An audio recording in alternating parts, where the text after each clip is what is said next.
Good morning students. आशा करते हैं कि आप लोग ठीक होंगे और माँ सरस्वती की कृपा आप पर बने रहे। जैसे कि आप लोग से हम वादा किए हैं कि प्रत्येक दिन चैप्टर वाइज वीवीआई ऑब्जेक्टिव लाया जाएगा। इससे पहले चैप्टर 1, चैप्टर 2, चैप्टर 3 तीनों का वीडियो अपलोड कर दिया गया है। आप लोग देख भी रहे होंगे और उसमें आप लोग बहुत अच्छे प्यार दिए हैं, लाइक दिए हैं। और उसी के उपरांत मैं आज चैप्टर 4 जनन स्वास्थ्य यानी रिप्रोडक्टिव हेल्थ, यह चैप्टर काफ़ी इम्पोर्टेंट माना जाता है क्योंकि प्रत्येक वर्ष इस चैप्टर से 3 से 4 ऑब्जेक्टिव लिया जाता है। और चैप्टर को शुरू करते हैं। क्वेश्चन नंबर फर्स्ट रहा, सहेली क्या है?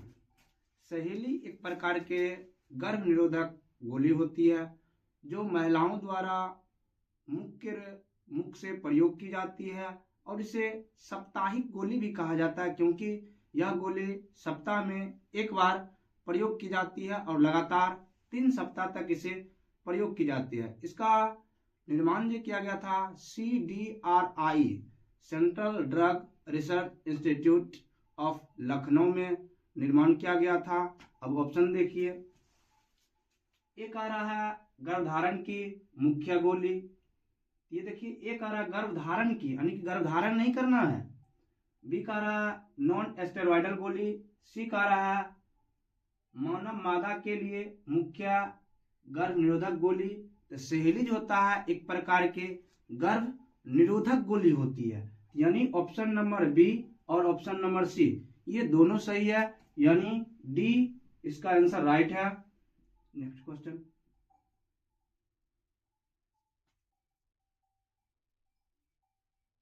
कॉपर टी का कार्य क्या है?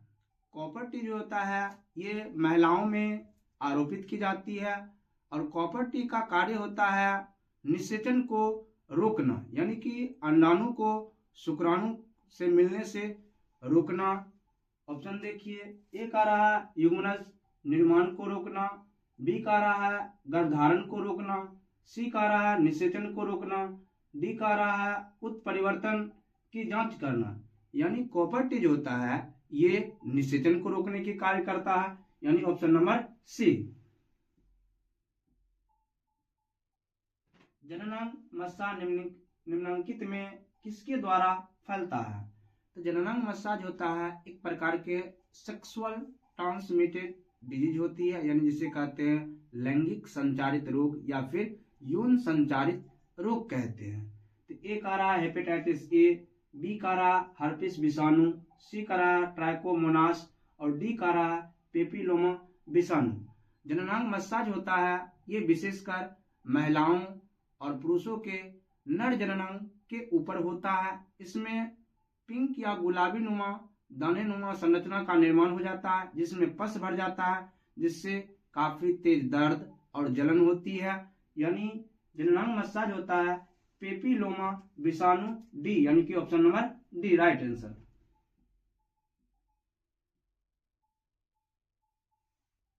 एमनियोसेंटेसिस द्वारा विश्लेषण होता है जब भ्रूण मां के गर्भाशय में एक थैलीनुमा संरचना पाई जाती है जिसे एमनियोटिक गुहा कहते हैं, और एमनियोसेंटेसिस विधि से उस द्रव को निकालकर भ्रूण में लिंग जांच या फिर कोई आनुवांशिक बीमारी का जांच किया जाता है। ए का रहा है एमनियोन का, बी का रहा प्रोटीन के अमीनो अम्ल का, सी का रहा एमनियोटिक द्रव, यानी कि एमनियोसेंटेसिस द्वारा विश्लेषण होता है एमनियोटिक द्रव, ऑप्शन नंबर सी।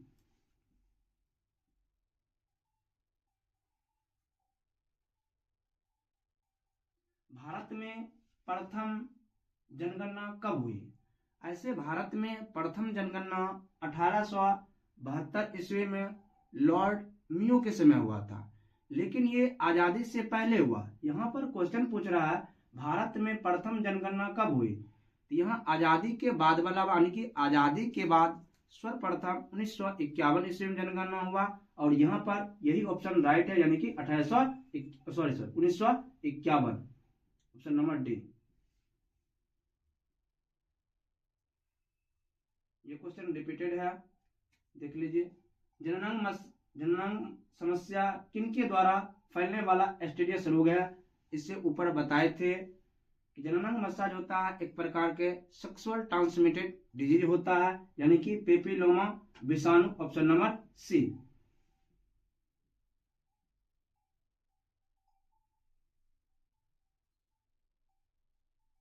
गर्भाशय में कॉपर टी के एक प्रभावी एवं अंतः गर्भाशय युक्ति होने का मुख्य कारण होता है।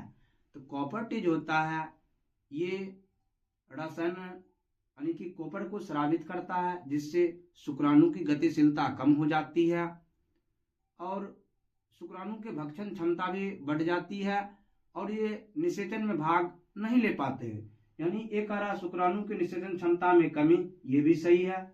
ऑप्शन बी कह रहा है गर्भाशय में कॉपर आयन मोचित करना, ये भी सही है। होने के कारण शुक्राणुओं के भक्षण क्रिया में वृद्धि, शुक्राणुओं की गतिशीलता में कमी, यानी कि ये तीनों ऑप्शन ऊपर वाले सही है, यानी ऑप्शन नंबर डी इनमें से सभी। गर्भ निरोधक गोली में मौजूद प्रोजेस्टेरॉन किस कार्य के लिए होता है?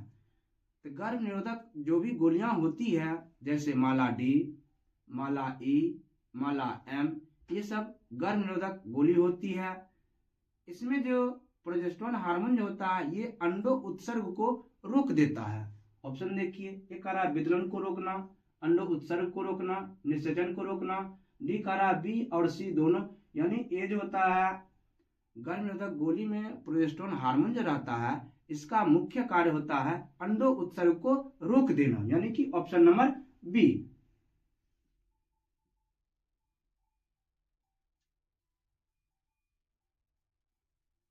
एक शुक्राणु को सीधे अंडाणु में प्रवेश कराने की विधि है।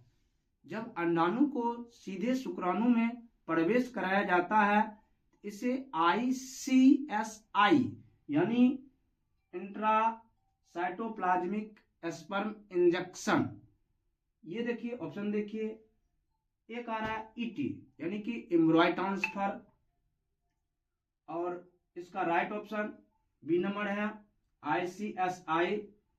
थोड़ा दूसरा ऑप्शन भी देख लीजिए, सी का रहा है GIFT यानी कि गैमेट इंट्राफिलिपियन ट्रांसफर, और डी का रहा है ZIFT यानी कि जिप्ट जायगोट इंट्राफिलिपियन ट्रांसफर। नेक्स्ट क्वेश्चन,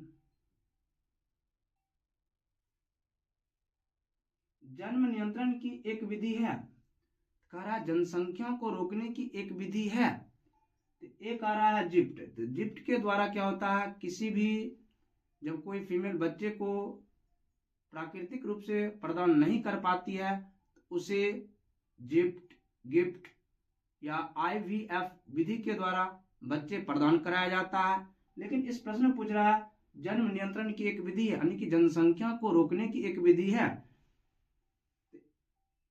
यहाँ पर देखिए IUDS यानी कि इंट्रा यूटरनल डिवाइस, ये जो होता है अंतः गर्भाशय युक्ति, इसके अंतर्गत आ सकता है कॉपर टी, मल्टीलूडेड से 375 लूप्स, ये सभी IUD के अंतर्गत आते हैं और इनका काम होता है शुक्राणु को अंडाणु से मिलने से रोकना, यानी जिससे फीमेल जो होती है गर्भधारण नहीं कर पाती है और जनसंख्या भी वृद्धि नहीं होती है, यानी ऑप्शन नंबर डी।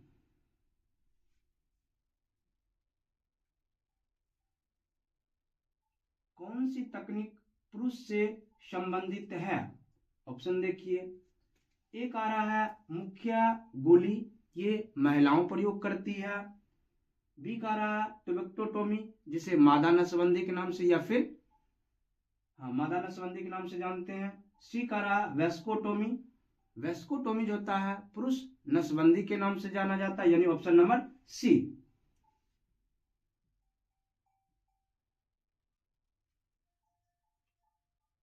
स्तनपान अनारोध यानी कि क्वेश्चन यहां पर कह रहा है स्तनपान अनारोध कौन सी प्रक्रिया है? स्तनपान अनार्तक बोलिए या फिर अनारोध बोलिए, ये जनसंख्या रोकने की अस्थायी विधि होती है और एक प्रकार के प्राकृतिक विधि होती है। तो देखिए, गर्भ निरोध की अस्थायी विधि, अंडाणु का अभाव, गर्भ निरोध की अस्थायी विधि, एक यौन संचारित रोग यानी कि स्तनपान जो होता है, जब माँ बच्चे को जन्म देती है 4 से 6 माह तक मासिक चक्र नहीं होता है। यदि इस बीच में रिलेशनशिप में रहती है महिलाओं, तो भी गर्भधारण होने की कम संभावना रहती है। तो इसका राइट ऑप्शन ए यानी कि यह गर्भ निरोध की अस्थायी विधि होती है।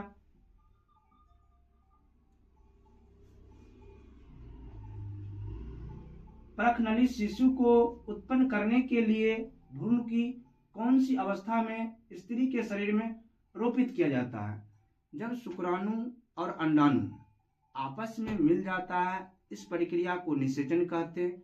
निषेचन के बाद जायगोट यानी कि युग्मनज का निर्माण होता है। जब इसमें विभाजन की क्रिया शुरू हो जाती है, 2 से 4, 4 से 8 और 8 से 16 और 16 से 32 कोशिका का निर्माण हो जाता है। इसको कहते हैं ब्लास्टोमियर या ब्लास्टोसिस्ट। और इस अवस्था में भ्रूण को मां के गर्भाशय में आरोपित कर दिया जाता है, यानी कि 32 कोशिकीय अवस्था, ऑप्शन ए।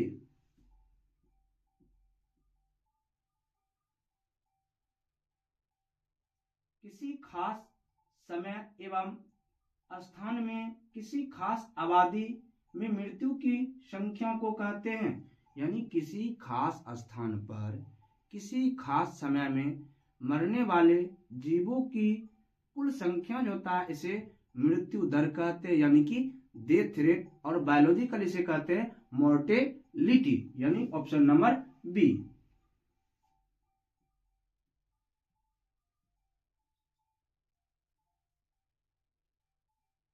निम्न में से कौन सी जन्म नियंत्रण की युक्ति स्त्री द्वारा प्रयोग नहीं की जाती है, यानी कि कौन सा ऐसा विधि है जो जनसंख्या को रोकने के लिए स्त्री प्रयोग नहीं करती, यानी कि पुरुष वाला पूछ रहा है। एक आ रहा डायफ्राम, ये महिलाओं के गर्भाशय में आरोपित की जाती है। बी का रहा मुखिया गोली, यानी हो सकता है माला डी या फिर सहेली। सी का रहा निरोध और डी का रहा कॉपर टी। कॉपर टी भी महिलाओं प्रयोग करती है और निरोध जो होता है, जिसे कंडम के नाम से जाना जाता है, ये पुरुष के लिए उपयोग होता है, यानी कि ऑप्शन नंबर सी।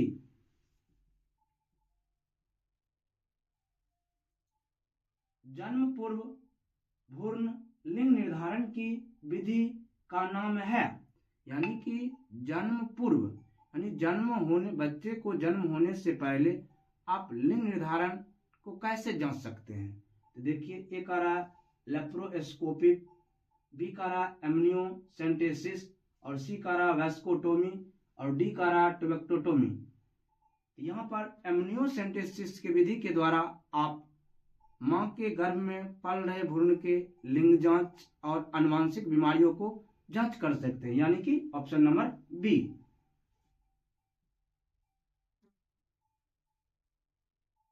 जनसंख्या का अध्ययन कहलाता है, जनसंख्या का अध्ययन जो होता है ये डेमोग्राफी कहलाता है। बहुत ही आसान प्रश्न है, ऑप्शन नंबर डी।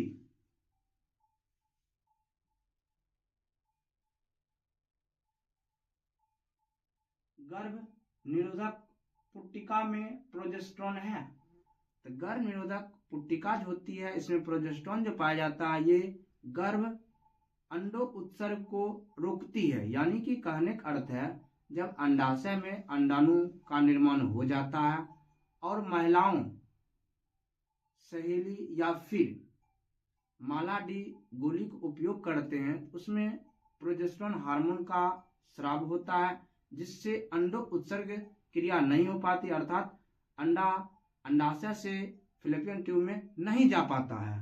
यानी ऑप्शन पढ़िए, ए का रहा अंडो उत्सर्ग को रोकता, यानी कि ए नंबर इसका राइट आंसर है।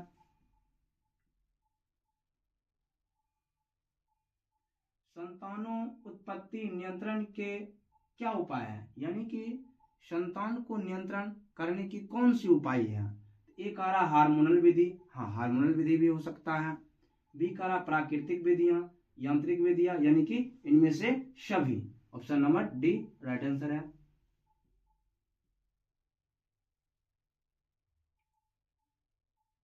मादा में मुख्य गर्भ निरोधक विधि है, यानी मादा जो प्रयोग करती है मुख के द्वारा गोली करती है, चाहे वो मालाडी हो या फिर सहेली हो। ऑप्शन देखिए, एक आ रहा अंडो उत्सर्ग, निषेचन, योनि में शुक्राणु का प्रवेश, रोपण।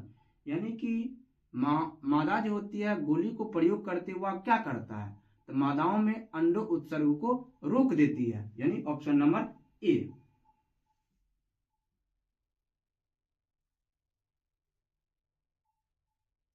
जन्म नियंत्रण की सर्वाधिक उपयुक्त विधि है, यानी कि जनसंख्या को रोकने के लिए सबसे अच्छी तरीका कौन हो सकता है। एक आ रहा गर्भपात, यानी कि बच्चा को नष्ट कराना, यह अच्छी विधि नहीं हो सकता है। बी कह रहा मुखिया गोली, आप जब तक गोली प्रयोग करिएगा तब तक जनसंख्या का वृद्धि नहीं होगा, लेकिन जब भी गोली का प्रयोग करना छोड़ देंगे तो फिर से गर्भधारण हो सकता है। सी कह रहा वीर्य स्खलन, ये एक प्राकृतिक विधि होती है जनसंख्या रोकने की। और डी कह रहा बंध्याकरण, जिसे कहते हैं सर्जरिकल विधि, यानी ऑप्शन नंबर डी।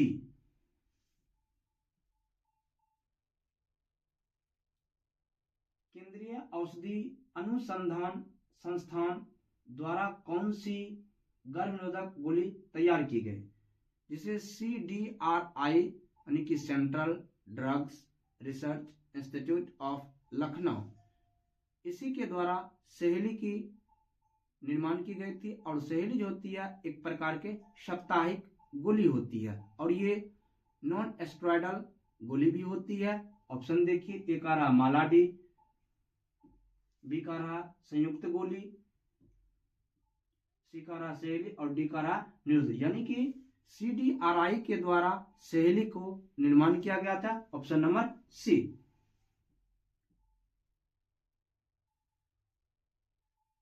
मानव द्वारा कौन सी सबसे बड़ी समस्या का सामना किया जा रहा है। आज वर्तमान समय में मानव द्वारा सबसे बड़ी समस्या जनसंख्या ही बढ़ गई है, क्योंकि आप पहले 2 साल पहले देखिएगा भारत की जनसंख्या दूसरे नंबर पर थी, लेकिन अभी वर्तमान समय में भारत की जनसंख्या पूरे विश्व में 1 नंबर पर है। यानी कि मानव के लिए सबसे बड़ी समस्या जनसंख्या ही है, यानी कि जनसंख्या विस्फोट। Option number A.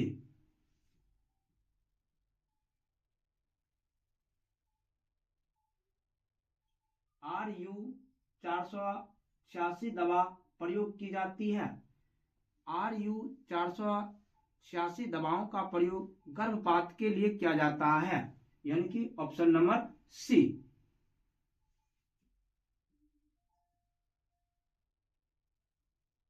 इनमें कौन यौन संचारित रोग है, यानी कि वैसा रोग जो यौन संबंध के द्वारा एक व्यक्ति से दूसरे व्यक्ति में फैलता है उसे यौन संचारित रोग कहते हैं। ऑप्शन देखिए, ये कह रहा है गोनेरिया, यहाँ पर ऑप्शन बी थोड़ा मिसप्रिंट है, होना चाहिए यूरेथ्राइटिस, और सी कह रहा है एड्स, जिसे एक्वायर्ड इम्यूनो डिफेंसिव सिंड्रोम भी कहते हैं, जो HIV से फैलती है। और यहाँ पर उपयुक्त तीनों विधि सही है, यानी कि तीनों विधि ऊपर A, B, C ये सभी एसटीडीएस रोग का ही या फिर लैंगिक संचारित रोग है, यानी कि ऑप्शन नंबर डी इनमें से सभी।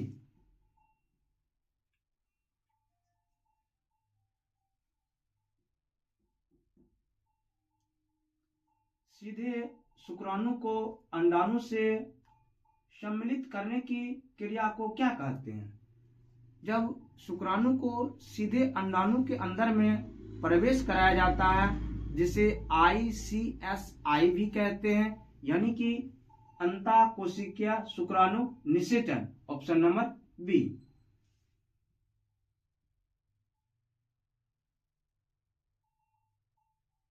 कॉपर टी रोकती है।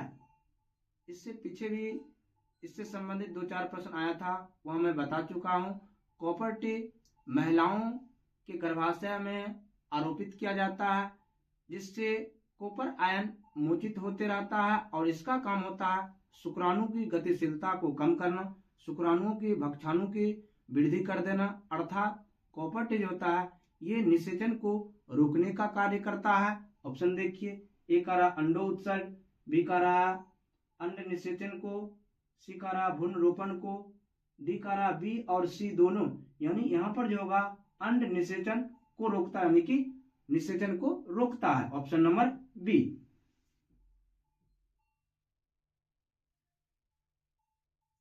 बढ़ते मानव भ्रूण का पहला संकेत क्या होता है?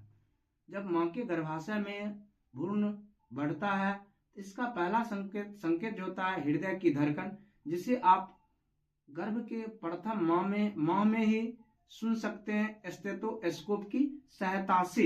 यानी ऑप्शन देखिए, एक भ्रूण के आंदोलन, हाँ बी देखिए स्टेथोस्कोप द्वारा हृदय की ध्वनि को सुनकर, यानी कि ऑप्शन नंबर बी।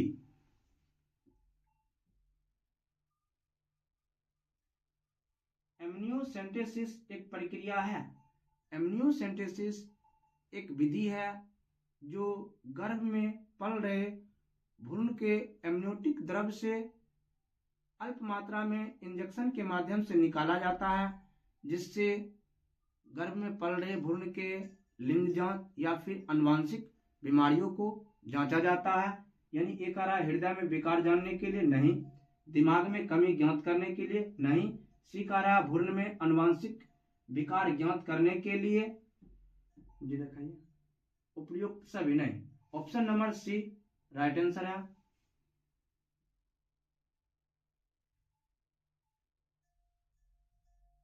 सहेली जो कि मादा गर्भ निरोधक गोली है, प्रयोग की जाती है। सहेली लखनऊ यानी कि CDRI के द्वारा निर्माण किया गया था। यह एक प्रकार के गर्भ निरोधक गोली होती है, जिसे साप्ताहिक गोली भी कहा जाता है, यानी कि सप्ताह में एक बार प्रयोग की जाती है और लगातार 3 सप्ताह तक इसे प्रयोग की जाती है। और जब तक हमें संतान नहीं चाहिए तब तक इस गोली का प्रयोग की जाती है।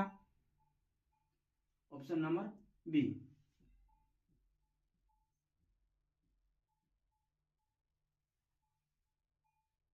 निम्नलिखित में से कौन सी जनन नियंत्रण की प्राकृतिक विधि नहीं है? यानी कि जनसंख्या को नियंत्रण करने की प्राकृतिक विधि कौन नहीं है?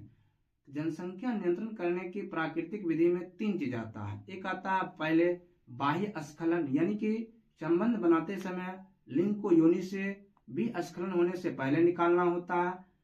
बी होता है मासिक चक्र के 10वें से 17वें दिन के बीच दंपति को साथ नहीं रहना चाहिए।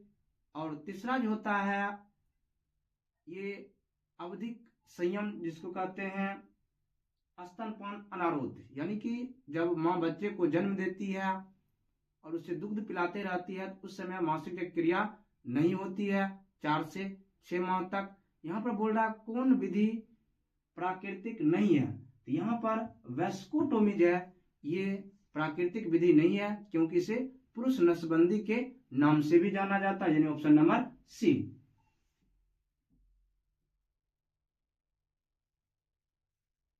निम्न में से कौन रेट्रोवायरस द्वारा उत्पन्न होता है? तो रेट्रोवायरस उसे कहा जाता है जो प्रोटीन और RNA से मिलकर बना होता है। यानी कि HIV जो होता है ये प्रोटीन और RNA से मिलकर बना होता है। और HIV के कारण जो होता है एड्स रोग, यानी कि ह्यूमन एड्स, यानी कि एक्वायर्ड इम्यूनो डिफेंसिव सिंड्रोम, यानी कि ऑप्शन नंबर बी। भारत में परिवार नियोजन कार्यक्रम प्रारंभ किया गया। भारत में परिवार नियोजन कार्यक्रम 1951 ईस्वी में किया गया था। ऑप्शन नंबर देखिए आप, राइट आंसर डी। निम्न में से कौन सी गर्भ निरोधक विधि हार्मोनल नहीं है? यानी कि जनसंख्या को रोकने के लिए कौन सी ऐसी विधि है जिसमें हार्मोन का प्रयोग नहीं की जाती है?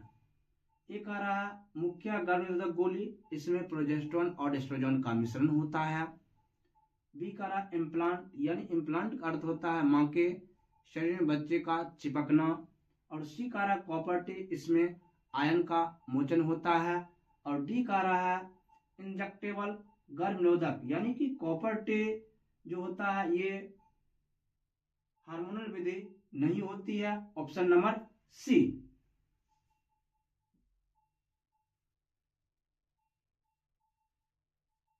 एड्स रोग का मुख्य कारण होता है जिसे एक्वायर्ड इम्यूनो डिफेंसिव सिंड्रोम कहा जाता है। और ये वर्तमान समय में ये रोग बहुत ही घातक होता है, क्योंकि यह एक ऐसा आनुवंशिक रोग है जो एक बार हो जाता है आपके जनरेशन को छोड़ता ही नहीं, यानी कि पीढ़ी दर पीढ़ी स्थानांतरित होते रहता है।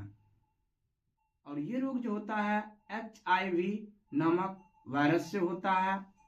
अभी आप लोग देखे होंगे 2 दिन पहले SK झा सर पटना में भी बता रहे थे इसके बारे में। एक 18 या 20 साल के एक युवा लड़का इससे ग्रसित हो गए। यानी कि इससे जितना सजग रहिएगा उतना अच्छा रहेगा। यदि इसके चक्कर में पड़ते हैं, यानी कहने का अर्थ ये है कि यदि आप यौन संबंध रखते हैं इधर उधर व्यक्तियों से, आप एड्स के शिकार हो सकते हैं। और 1 दिसंबर को एड्स दिवस प्रत्येक वर्ष मनाई जाती है। और ये आज का लास्ट प्रश्न था।